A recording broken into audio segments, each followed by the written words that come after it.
स्वागत है आपका हमारे चैनल किस्से कहानियों में। आज हम सुनेंगे नैतिक कहानियाँ। लालची लकड़हारे की कहानी। सोहनपुर गांव में रामलाल नाम का एक लकड़हारा रहता था। वो अपनी जीविका चलाने के लिए गांव के पास के ही जंगल से रोज लकड़ियां चुनता और उन्हें बेचकर कुछ पैसे कमा लेता था। इसी तरह उसका गुजारा चल रहा था। कुछ दिनों के बाद रामलाल की शादी हो गई। उसकी पत्नी बड़ी खर्चीली थी, इसलिए अब उतनी लकड़ियों को बेचकर घर चलाना मुश्किल हो गया था। ऊपर से रामलाल की पत्नी कभी नए कपड़े खरीदने के लिए तो कभी किसी दूसरी चीजों के लिए रामलाल से बार बार पैसे मांगती थी। अगर पैसे न मिले तो रूठ जाती। रामलाल अपनी पत्नी से बहुत प्यार करता था, इसलिए उसकी नाराजगी वो बर्दाश्त नहीं कर पाता था।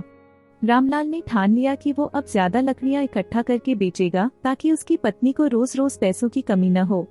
पत्नी की इच्छा पूरी करने के लिए आज रामलाल घने जंगल तक चला गया और बहुत सारी लकड़ियां चुनकर बाजार में बेच दी। ज्यादा लकड़ियों के ज्यादा पैसे मिले तो खुश होकर रामलाल ने सारे पैसे अपनी पत्नी को दे दिए। अब रोज रामलाल ऐसा ही करने लगा। देखते ही देखते उसके मन में लालच इतना बढ़ गया कि उसने धीरे धीरे पेड़ काटना भी शुरू कर दिया। पेड़ काटने से और ज्यादा लकड़ियां हो जाती थी और उसे अधिक दाम मिलने लगे। लकड़हारा हर हफ्ते एक पेड़ काटता और लकड़ियां बेचकर मिलने वाले पैसों से अपनी पत्नी के शौक पूरे करता। अब पैसे ज्यादा आ रहे थे तो घर भी अच्छे से चल रहा था। धीरे धीरे रामलाल ने पैसों को जुए में लगाना शुरू कर दिया। जुआ खेलने की लत ऐसी लगी कि रामलाल एक मोटी रकम इसमें हार गया। अब इस रकम को चुकाने के लिए रामलाल ने एक तो मोटे मोटे पेड़ काटने का फैसला लिया। जैसे ही रामलाल ने जंगल में जाकर अपनी कुल्हाड़ी को एक बड़े से पेड़ पर चलाने की कोशिश की तो उस पर पेड़ की टहनी ने हमला कर दिया। रामलाल चौंक गया। फिर उसे पेड़ की एक टहनी ने लपेट लिया। रामलाल कुछ समझ नहीं पाया कि यह सब क्या हो रहा है। तभी पेड़ से आवाज आई, मूर्ख, तू अपने लालच के चक्कर में मुझे काट रहा है। तू सारे पैसे जुए में लुटा देता है और फिर पैसे लौटाने के लिए पेड़ काटने आ जाता है।